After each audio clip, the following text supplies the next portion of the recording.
Thank you. Well, good morning, everyone. I want to welcome you to our press conference today. Let me tell you who we are.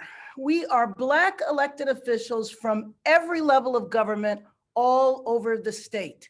There are many more Black elected officials who are opposed to the recall, and we want to register our opposition to the recall today. We could only have so many on this call right now, but more and more will come. I want to tell you that we have been here before. We have experienced a recall in our state before, and we do not intend to experience it again. Let me say that if the recall should qualify, we will organize a statewide campaign to ensure that African American voters understand that recalling Governor Gavin Newsom is not in our interest. We want to let you know that it makes no sense at all for there to be a recall election in November, potentially this November, and then a few months later, the primary. Governor Newsom is up for re-election in June of next year. A recall makes absolutely no sense. So let me begin by introducing the highest ranking African-American woman in the Democratic caucus, Representative Barbara Lee. She serves as the co-chair of the Steering and Policy Committee and is a lead Democrat on appropriations. Representative Barbara Lee. Thank you very much, Congresswoman Bass. Thank you all for being with us today. And I want to just say to you, Congresswoman Bass, I stand with yourself and all of our Black elected officials in California to oppose the recall of Governor Newsom. Now, this attempt to recall Governor Newsom, it's totally, first of all, inappropriate.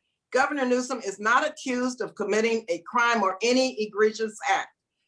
Actually, if we allow the governor to be recalled, Californians will really have a lot to lose, especially African-American Californians. A recall election may cost our state at least $84 billion. This is an incredible waste of taxpayer dollars and would, as Congresswoman Bass said, would probably take place in November 2021. And here in June of 22, we have an election. Doesn't make any sense. This is money that we can use to help us recover from this horrific pandemic. Let me just say, as a senior member, as Congresswoman Bass said, of the House Appropriations Committee, which is responsible for allocating federal resources, I have worked with the governor and the delegation to secure funding for a range of California needs. We must continue to work with our governor to meet the challenges of Californians, and we cannot afford a recall because we are right now in the middle of efforts to save lives and livelihoods.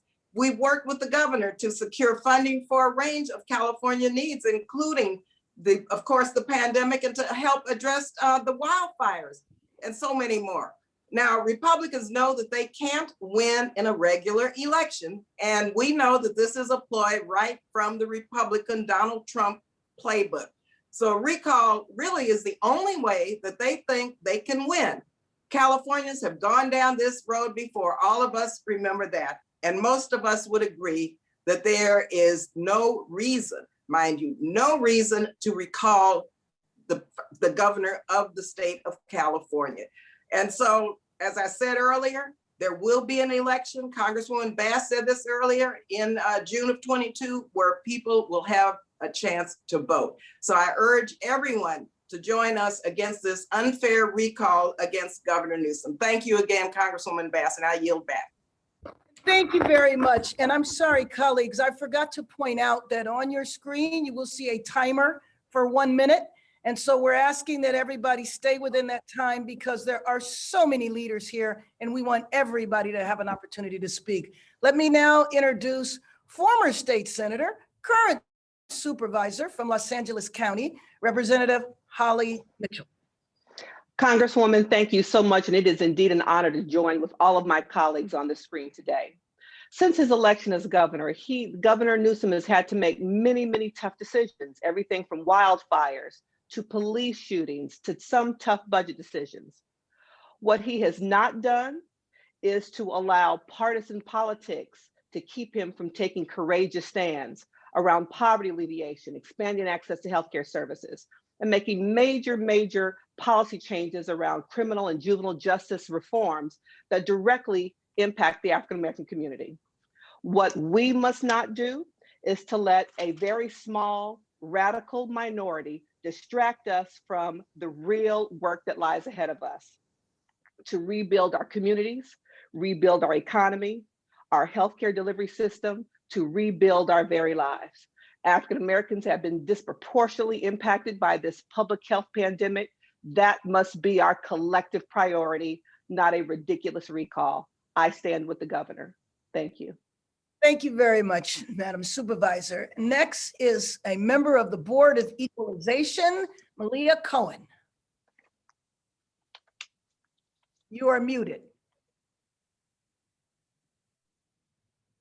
You're muted, Malia.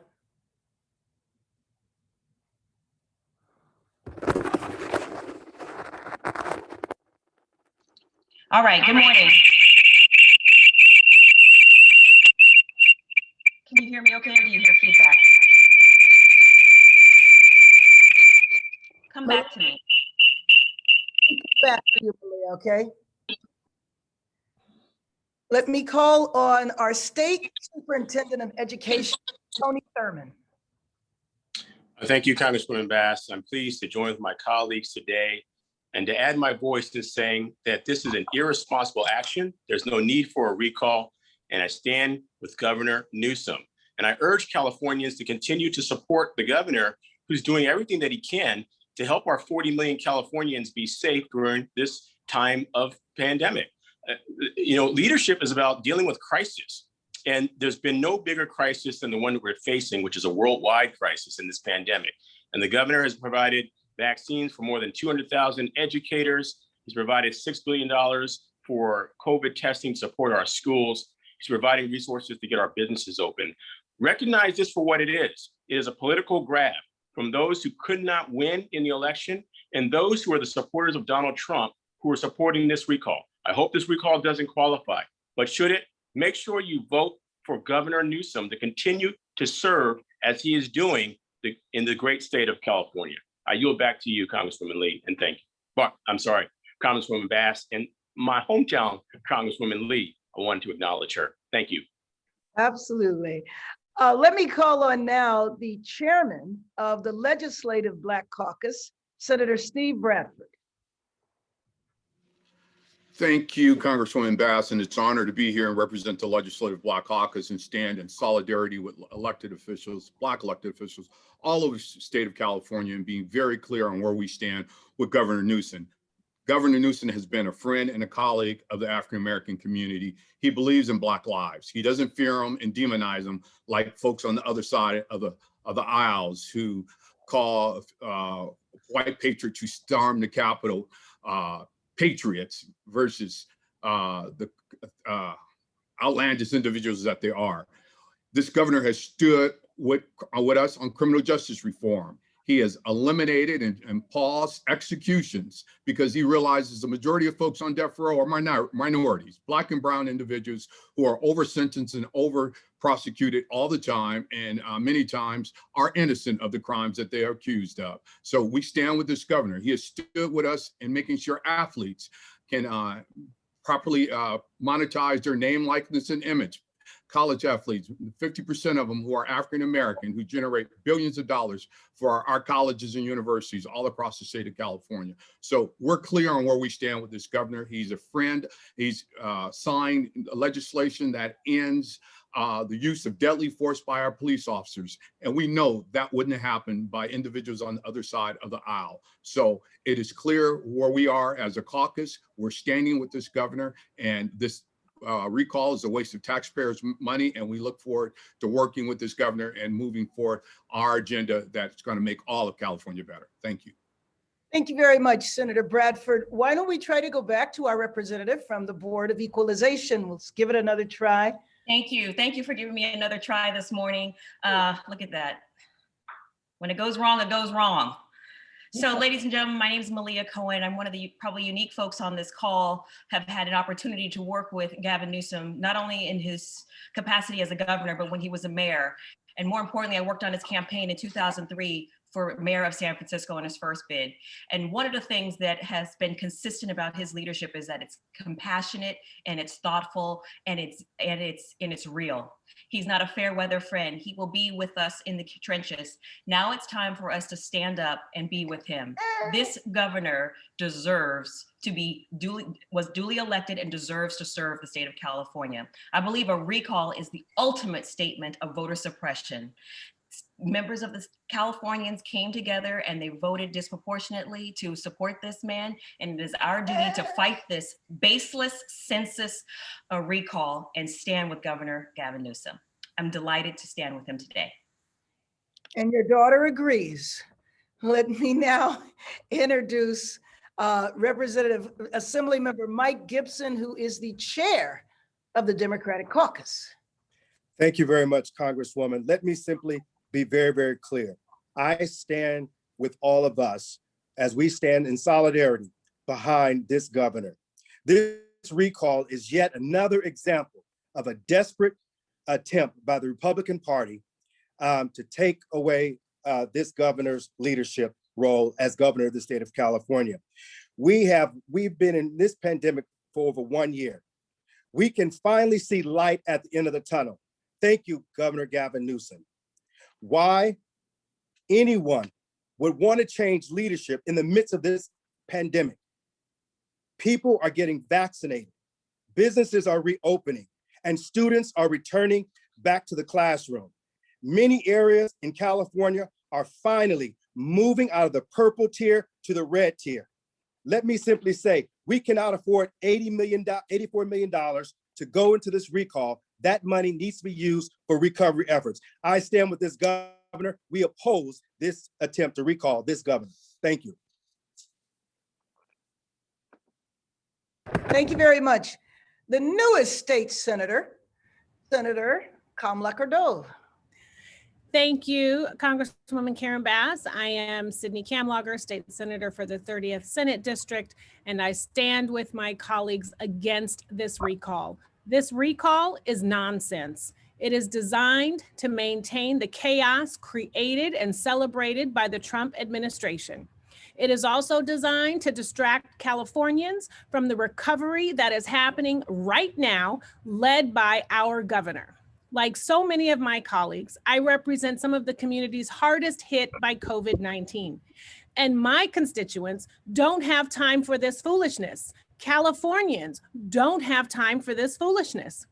$84 million, the cost of this expensive and unnecessary political power grab engineered by agitators, could be better spent.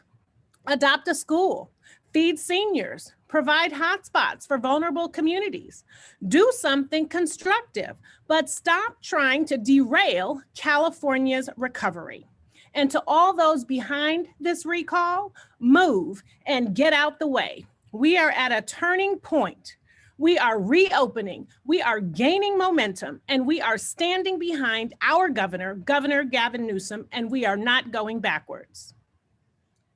Thank you very much. Now for the Vice Chair of the Legislative Black Caucus, Assemblymember Autumn Burke. Good morning, and my name is Assemblymember Autumn Burke. I represent the 62nd Assembly District, one of the most economically and ethnically diverse districts in California. And today I'm proud to join the Democratic elected officials across California in opposing the recall campaign against Governor Gavin Newsom.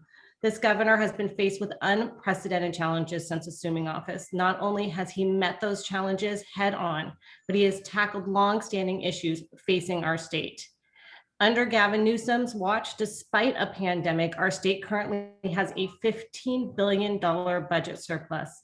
And because of that surplus, Governor Newsom and the legislature passed and signed a $7.9 billion stimulus package that included $600 checks for our most vulnerable Californians, $2 billion in grants for small businesses, and $100 million in aid for low-income college students.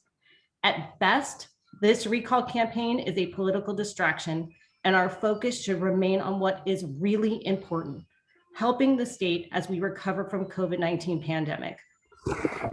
Recall isn't just irresponsible, it is reckless. California needs stability to move forward towards economic and emotional recovery. I urge all Californians to join us in opposing this recall. Thank you. Let me just say to the press that are on the call, if you have a question, please enter it into the chat. Let me now call on Assemblymember Reginald Jones Sawyer.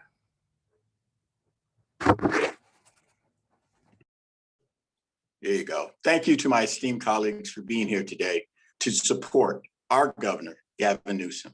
I am Assemblymember Reggie Jones Sawyer, and I represent the 59th Assembly District and the Black and Brown communities of South Los Angeles. Governor Newsom has been a steadfast partner in the fight to ensure the safety of all Californians. As Chair of Public Safety, Governor Newsom has been a champion of reform, working to reimagine policing in the 21st century through the lens of social justice and community equity. Governor Newsom remains a vital visionary in shaping California's future. I look forward to working with the governor on an array of social and criminal justice policies that will end the school to prison pipeline, update our laws to provide equal treatment and not punish you because you're poor or a person of color, and improve law enforcement and prison agencies through training and resources to help them better and protect the communities we work with. For these reasons, I ask you to join me in supporting Governor Newsom for re-election, but most important, to repel this Republican Trump recall and keep us on the progressive path. Thank you. Is Assemblymember Holden on the line or on the phone? Okay, if he should join us, please let us know. Let me now move to the mayor of San Francisco, Mayor London Breed. Hi, thank you so much for inviting me. I'm proud to stand together in solidarity with members of our African-American leadership all over the state of California. As mayor of San Francisco on the front line, I can say there has been no greater partner in fighting this pandemic than our governor, Gavin Newsom. When this pandemic first hit, we were ignored by our president. So the need for strong leadership in this state was imperative. He has made the hard decisions to shut down the state to save lives, provided PPE when it was difficult to do so, set up testing and vaccination sites from the ground up, and has been actively responsive to the needs of our city. As a former mayor himself, he understands the challenges we are up against and has worked tirelessly to protect the health of every Californian, to get our kids back into the classrooms, to protect those who have been hit the hardest and most at risk from tenants. He has protected from evictions, to Project Roomkey, which has provided shelter and support for the homeless, to ensuring that at-risk communities are prioritized in getting the vaccine. I'm proud to stand with our governor against this right-wing attack, against these pro-Trump folks who is behind this really divisive recall. We are experiencing a challenge like never before. And it's important now more than ever that we come together. The health, the welfare, and the safety of the residents of the California depend on it. Let's not let this divide us. Let's stand behind our governor. Thank you all so much for being here in support of Gavin Newsom to continue his leadership in this very challenging time. Thank you very much. And now let me introduce the mayor of the city of Antioch, Mayor Thorpe.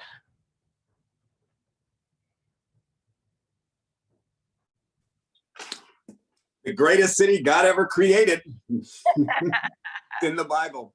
Well, thank you. I'm delighted to be here today, to be joined by all these wonderful people. And more importantly, on this Women's History Month, all these strong Black women standing up and fighting for our state. So thank you very much. I love you all. I want to say that, it seems to me that Trump and his cousins in this time of uncertainty don't understand that the governor has stood tall and made difficult decisions to save lives. Now is not the time to play politics, as the stability he has provided California will be crucial in the state's post-pandemic recovery. We all recognize that the recall process is a lawful action that should be reserved for when an elected official has committed a crime or other horrendous act. Governor Newsom has done neither, except save countless lives throughout this global pandemic. As elected leaders, we still have work to finish with Governor Newsom in reopening our schools, repairing our social safety net, getting Californians vaccinated, moving people living on our streets into housing, and much, much more. Let's be clear, this recall effort is a fool's errand. and a Republican ploy out of Trump's playbook. Republicans know that they cannot win statewide office. And so Republicans continue to prove to voters time after time that they do not know how to govern anything. This recall effort is yet another example of why Californians are running away from the Republican Party in record numbers. So I stand in solidarity with Governor Newsom, stand in solidarity with all of you, and stand in solidarity with the Democratic Party, people who are getting things done in the state of California. Thank you. Thank you very much. City Council Member Marquise Harris Dawson from Los Angeles.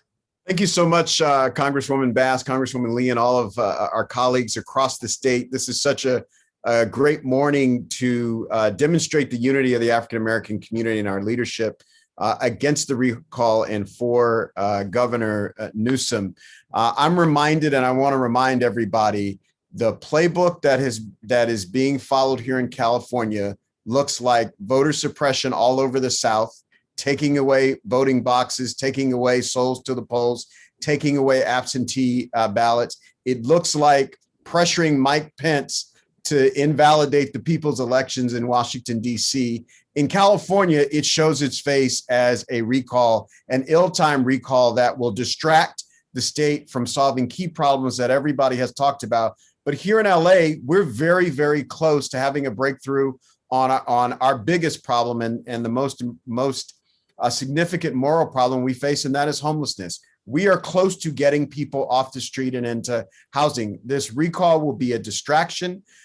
It will drain our budget and drain our energy and distract us from the important issues. So happy to stand here in Los Angeles with all of my colleagues across the state against the recall, against Trumpism, and for Gavin Newsom. Thank you very much. Councilman Ridley-Thomas. Thank you very much, Madam Chair and colleagues. For the past several years, in poll after poll, California voters have consistently said that addressing the homeless crisis is their #1 priority. The record is clear that Governor Gavin Newsom has done more to confront homelessness than all of his predecessors over the past 3 decades combined. With an unprecedented budget allocation each year since his first proposed budget in 2019, totaling now some $2 to $3 billion, and he's not done.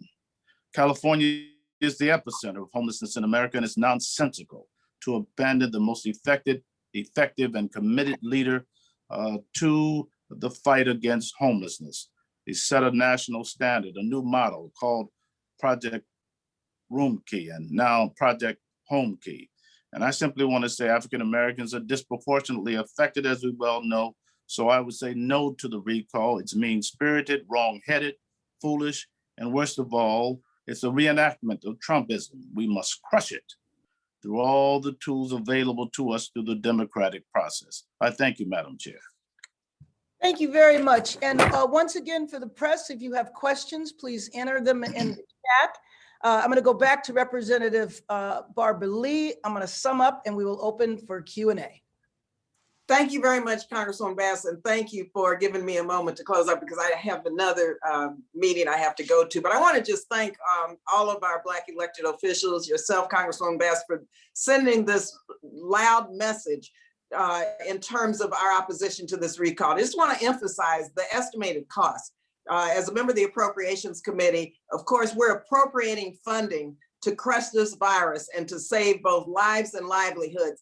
This is estimated to cost this recall $84 billion, $84 billion. Now, with the challenges that we have in the African-American community as it relates to COVID, as it relates to housing, as it relates to economic assistance, as it relates just to making it through this pandemic in terms of all of the issues that historically we've had to deal with now that are amplified as it relates to this pandemic, we can't afford to lose at least $84 billion and more. And so as a member of the Appropriations Committee, I just want to emphasize how much we must oppose this recall, because this is about not only it's a political ploy by the Republicans, which we know, which was the only way they could ever enter the governor's seat in California. But it also is about saving lives and livelihoods and helping people get back on their feet, helping communities recover and rebound.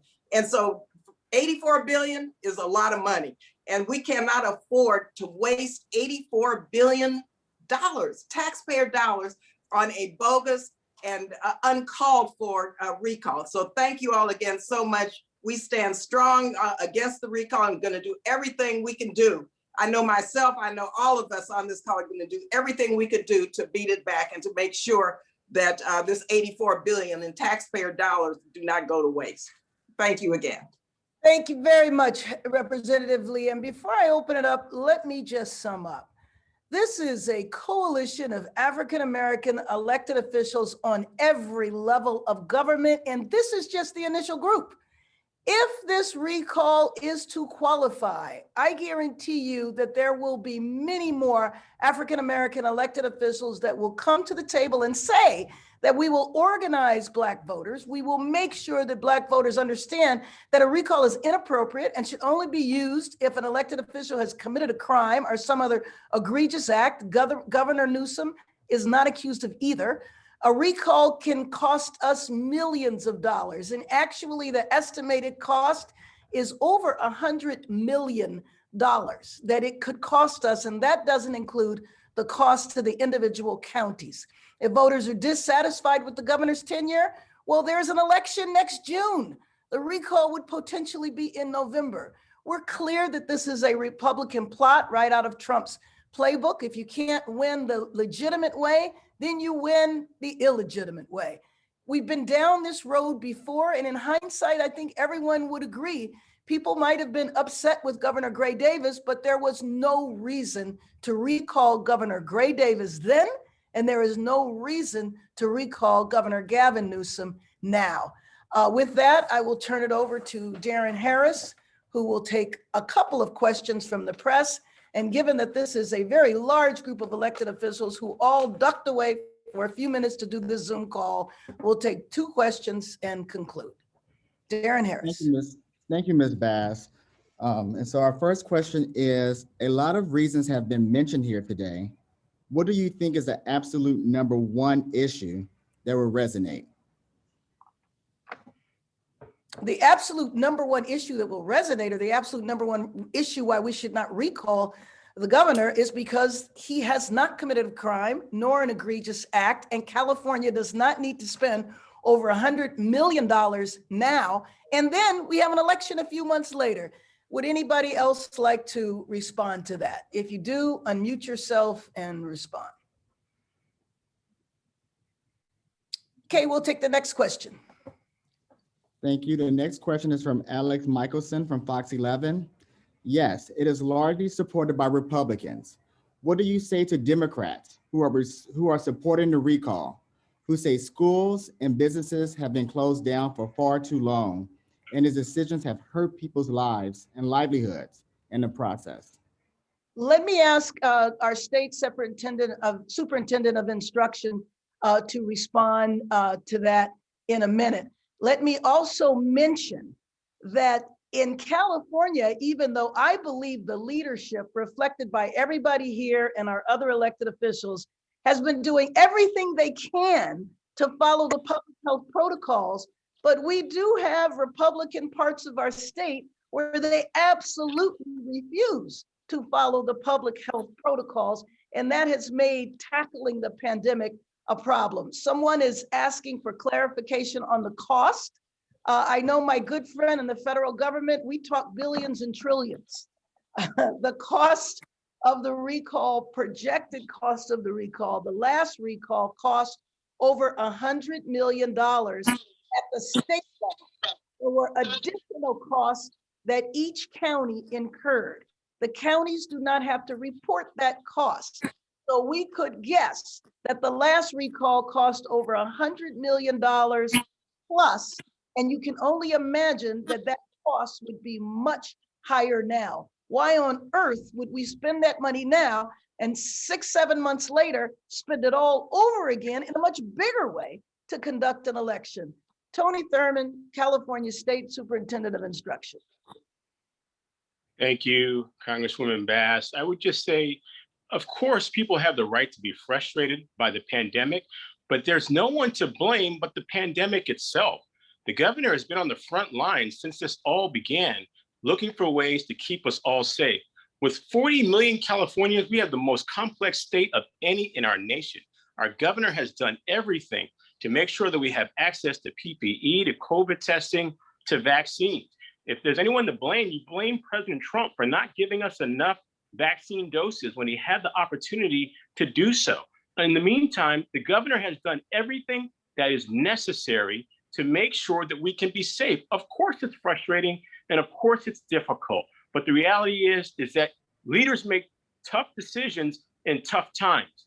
And the people who are trying to take the governor's position have not demonstrated that they are willing to make the difficult calls to keep people safe, especially African Americans and Latinos and others who have higher underlying health conditions that will be impacted by COVID. It's only been since the last few weeks that the CDC has put out guidance that has said that schools can open. The governor's been doing everything to get schools open. And again, I'd reiterate, 200,000 vaccines he's set aside for educators. That is by and large the largest part of our elementary school workforce. He's made it possible for $6 billion to be available to make sure that COVID testing is available and resources to offset learning gaps.